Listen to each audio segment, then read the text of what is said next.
Okay, should you do a social media detox? In the first time, 7 years building my business, I actually did one for 30 days. It ended up turning into 2 months, and I'll share more about that. But is this a time for you to be doing that? I know there's so many crazy things going on in the world, and it's easy to want to not see stuff going on social media with all of the things that are happening. But ultimately, if you're building your business online, you want to make smart decisions on when and if you should ever detox, what that gets to look like. So I'm going to share the benefits, the pros, the cons, what I discovered, and if it was really worth it. Will I ever do it again? So stay tuned.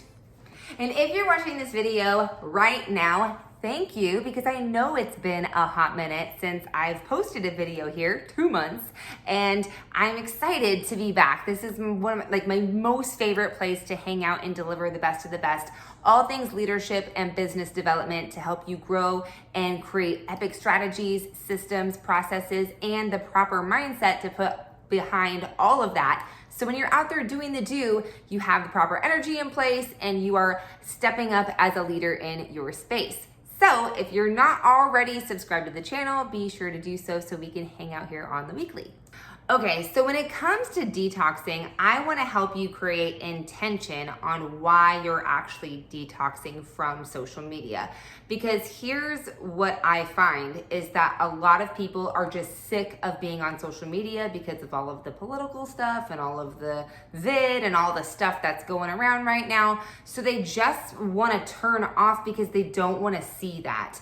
I'm going to tell you that would be a mistake to not be growing your business, not be contributing, not be showing up and creating value within your audience and losing momentum, all because you're emotionally not wanting to see all of these things. And the reason why I would call that a mistake is because you have the power to change what you are seeing on social media. And you have the power to unfollow, unfriend, and connect with new people. And I get it. I know it's, again, there's a lot of opinions running around right now and people's emotions are on edge and on high. And so it's been a little crazy. But that would never be a reason personally for me to actually choose to detox from social media. So what I would suggest is really looking at why are you wanting to detox? For me personally, I had never done it. I've been consistently building my business for 7 years online, and I am a content creation machine. I am constantly in creation mode, constantly serving, constantly working my booty off, and I just felt it was time for me to take a break. The other thing is that I had another key priority going on. Over the summer, we were remodeling all of our bedrooms in our house, and I knew it was going to take a lot of work from me to get that done. And we're actually still in the process of finishing up our master bedroom because the furniture ain't coming until November. So, but ultimately, I wanted to just be able to spend time. I love decorating. I love building cabinets and furniture and all that kind of stuff. I love painting. And I just really wanted to be in the zone for that. So I felt like summer was a good time. Summer is typically a slower time in terms of business growth and things like that. So I felt like it was a good opportunity for me to just shut down and really take a break from not social media, but just the work that I do, turn off, unplug, and trust that, my business would still be there. I think that was a big belief, was that I was so afraid to unhook and unplug because if I'm not being seen or heard, then business would die. And that was just not the case. You want to set yourself up for taking that time off and making sure you have your clients or you have your customer base or you have that residual income coming in. So that way you aren't losing anything in the process. You're still able to maintain your revenue streams. You're still able to maintain working with your clients. And that is important. And that's something I did do. So turning off of social media didn't mean not working with my clients or honoring the commitments that I had already had in place with them. It just meant not clicking on any of the apps. And I gotta admit, I cheated a couple of times and, wanted to really, I missed my community. If you're not inside the online performance club, that's where I hang out with, Christian entrepreneurs and we rock leadership and business development inside of there.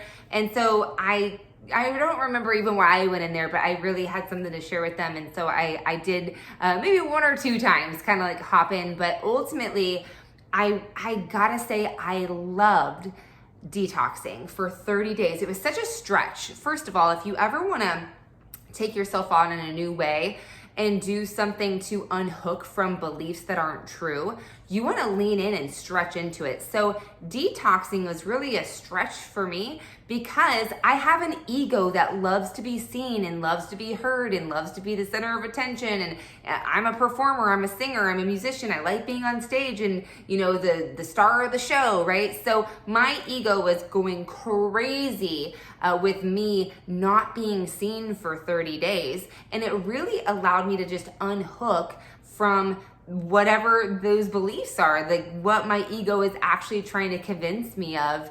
And now I gotta say, here's what I didn't miss. I did not miss consuming content on social media. And ultimately, that if you're building a business online, that's not why you're there. You don't want to be the consumer. You want to focus on being the creator. You want to focus on you're the person people are watching to get educated, to gain new insights, and for you to help them create new results and transformation in whatever space that you're in. So that's another thing. When you're tired of social media because you're drained by all the things that are coming up, that's probably a very good indication that you're spending too much time consuming it and not enough time creating on the platform. So that's another way to really balance. Where is your burnout coming from? Is it coming from consumption or is it coming from creating? And I would suggest if it's coming from creating, give yourself some time, take a minute. But if it's coming from consuming, shift what you're allowing your eyes to see inside of your feed, because only you have the power to change that. Another thing that this did was it allowed me to get present. I don't know if you notice how often you just hop on your phone and look at your social platforms, whether you're waiting in line or you're at dinner with your family and just look around at how often people are just zoning out on their phone. They're not even really looking at anything. They're just looking for something to look for. And I really, in the beginning, it was like, oh my gosh, my brain just wanted to go to that and be able to, in moments. And I'm not a big fan of anybody having phones at the dinner table or when we're eating out. That's like family time. I've never let my kids do it.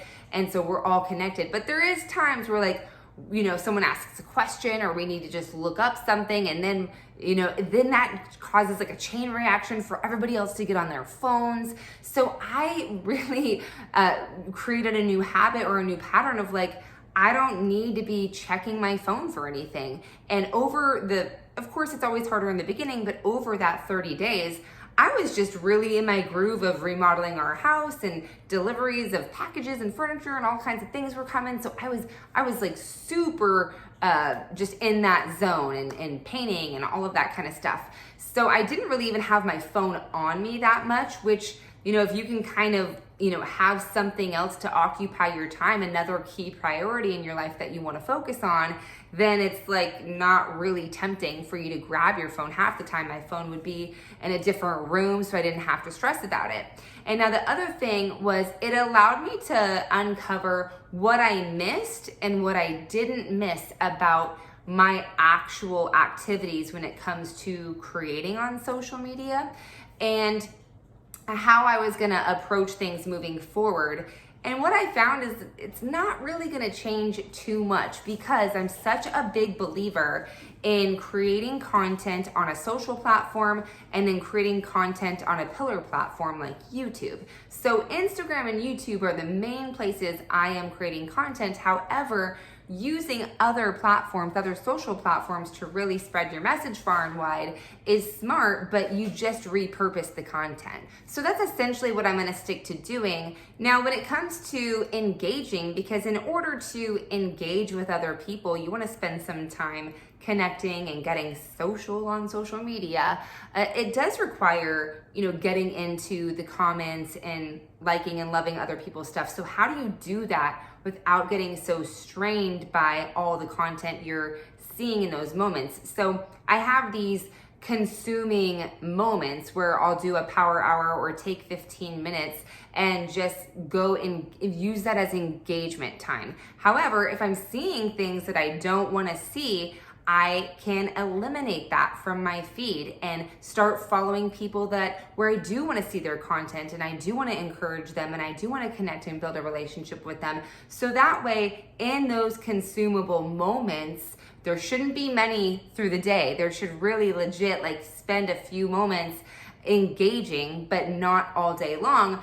Then it's now enjoyable. I'm not feeling drained by it. And so it is a thing where you got to be pruning your audience or pruning who's showing up in your feed from time to time. But essentially, it doesn't have to be something that is going on all day, every day. The thing is if you see a post you don't like, right then and there, you can decide, do I just want to remove this person, or do I want to snooze them for 30 days, or do I want to unfollow them?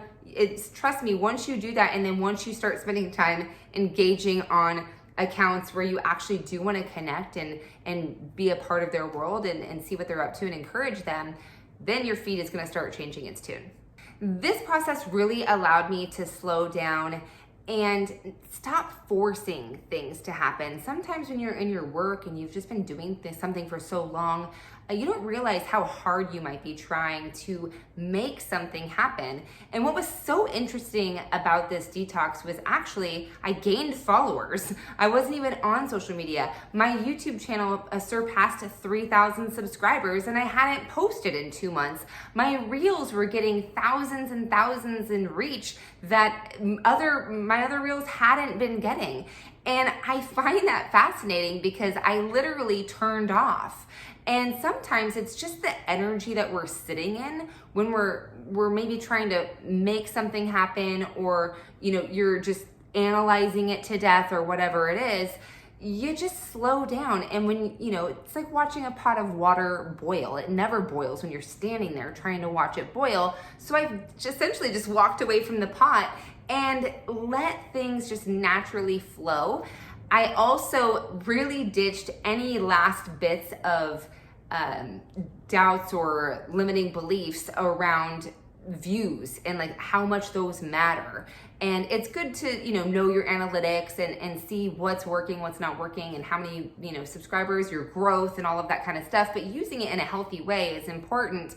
And so to be checking it all the time, or to be stressing and thinking about the viral aspects, or how audience needs to grow in a certain way or look a certain way, it really allowed all of those things to finally just completely die off. I had been in the past really analyzing those types of things. I think ultimately we're conditioned to think those things are important, and so I had to unlearn and really train my brain to not be so focused on going viral or having high amounts of engagement, or thinking that it's supposed to look a certain way, and ultimately believing truly in my heart that it doesn't even really matter, because I've had things go viral. I've had over 10,000 views on YouTube videos, and I've had I've had 12,000 followers on Instagram. It's not the thing, that's not the answer, okay? It's not the thing that's going to actually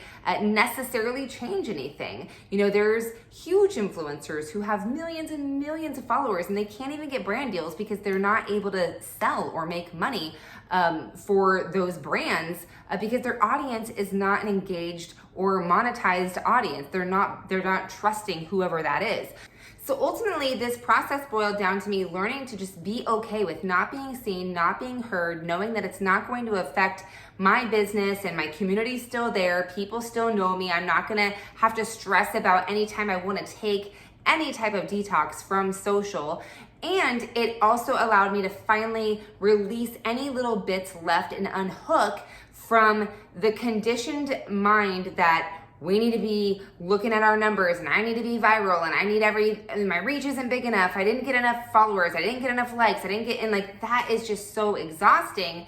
And by taking the time off and not looking at the numbers for 2 months, it's almost like now I don't care. So that was a really, really powerful win and breakthrough by, again, just stretching into the uncomfortable. Because let me tell you, detoxing for 30 days to actually 2 months from social was super hard. And so when you can stretch into it, what gets to fall away? What are the things that you believe that you get to unhook from when you lean into something that feels like a stretch?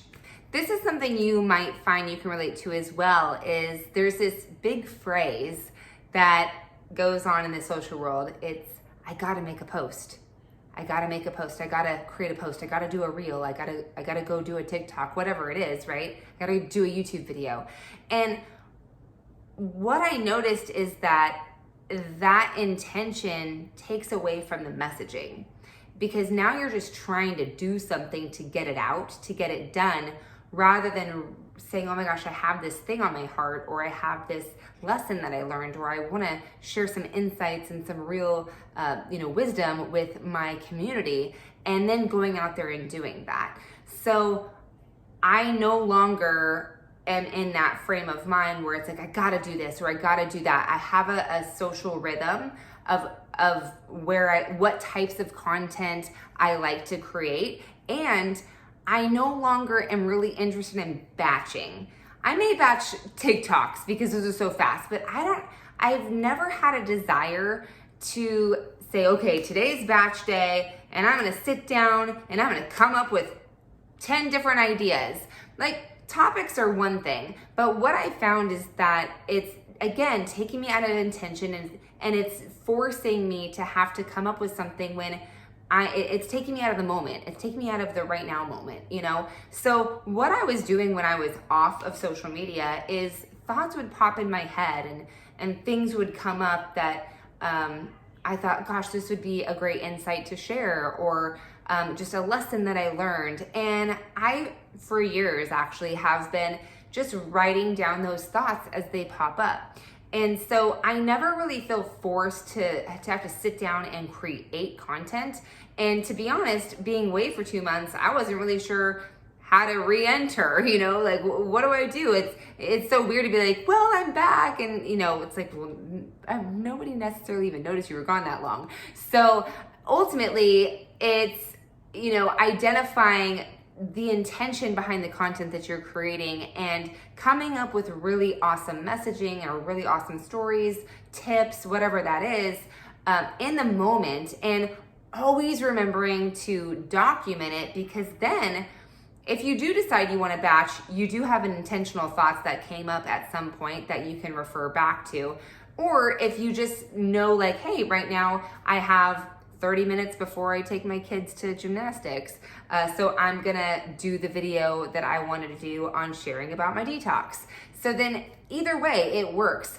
What I encourage you to do is identify the styles that work for you and how your work patterns work best for you. And as much as I love the concept of sitting down and batching out content and video ideas, it's not, for me, I've always, I've been doing this so long now that I'm very used to being on the fly, and I'm very used to listening to what's coming up in me. And when I want to share that, I just decide where I'm going to share it. And, am I going live? Am I going on YouTube? Am I going to do a post about it? I just, in the moment, have that's my style. Now, I have a lot of students and clients who love to pre-plan, and that's great. So you can set yourself up that way. But ultimately, taking that time off just really helped me realize less about the doing, more about the being, and getting intentional with my messaging, getting clear in my messaging, and being able to direct that in a more simplistic way. I know for myself that I love to over deliver. And sometimes that can be overwhelming for people because what I find simple and what you find simple may be too much for your audience to handle at one time. So sometimes we might think, oh, I'm not delivering enough value, or I'm not giving enough, when really like that's just a simple thing for you to grasp, but it may be way too much for your audience to grasp on the other side. So that's my speech. That's all I got to say about that. So if you are deciding that you want to detox, just really think about why you're doing it. You have an assignment. God's given you an assignment. He's given you a gift. He's given you a talent. He's given you skills for you to be able to go out there and share and pay forward. And how are you doing that if you're getting off of social because you just don't want to see what other people are up to, or you don't want to see what they're posting? So just really think about that, make a decision. I do find I would probably do this again. I don't know if I'd do it for 30 days. Maybe. I really like the idea of doing it during the summer months because then I can really be present with my kids and connected to them and not having to think about the posting aspects. But ultimately, I don't know if it will ever really 100% go away. When you love what you're doing, when you're focused on actually creating rather than consuming, and you really love what you're doing, I don't know. I mean, I went 7 years without detoxing because I truly love what I do. And so we'll have to see. We'll have to see. So the other thing that took place, why was I gone for 2 months? Our entire family, that's the day before actually getting ready to, I came back. I did a reel and I'm like, I'm making my comeback, right? And the next day, our whole family got struck with the vid. So I was insanely sick. I actually did an entire breakdown of it over inside the Online Performance Club if you want to watch that live and hear the whole story. But so I was down for the count. I had to really take care of myself. It was a scary situation. Being a type 2 diabetic, there was just a lot of underlying things that took place that it was close. So glad to be back and glad to be getting my energy back. I'm still in recovery mode, but actually bouncing back a lot faster than I expected to. So just thank you for being here. Thank you for your patience. And again, if you want to hop into the Online Performance Club, you can do that over on Facebook, and there will be more resources down below for you as well. And also stay tuned because next week, my dear friend Sean Marshall, who is a leadership master, is going to be coming on. I'm going to be interviewing him about the power of pivoting. Should you pivot in your business? Are you feeling like you want to go in a different direction? What that gets to look like? We'll ask him all the questions because he recently did do a very major pivot in his business. He was able to instantly bring in over 50K in the process. So be sure to check out that video next week and keep the faith, impact the world. God bless. I'll see you then.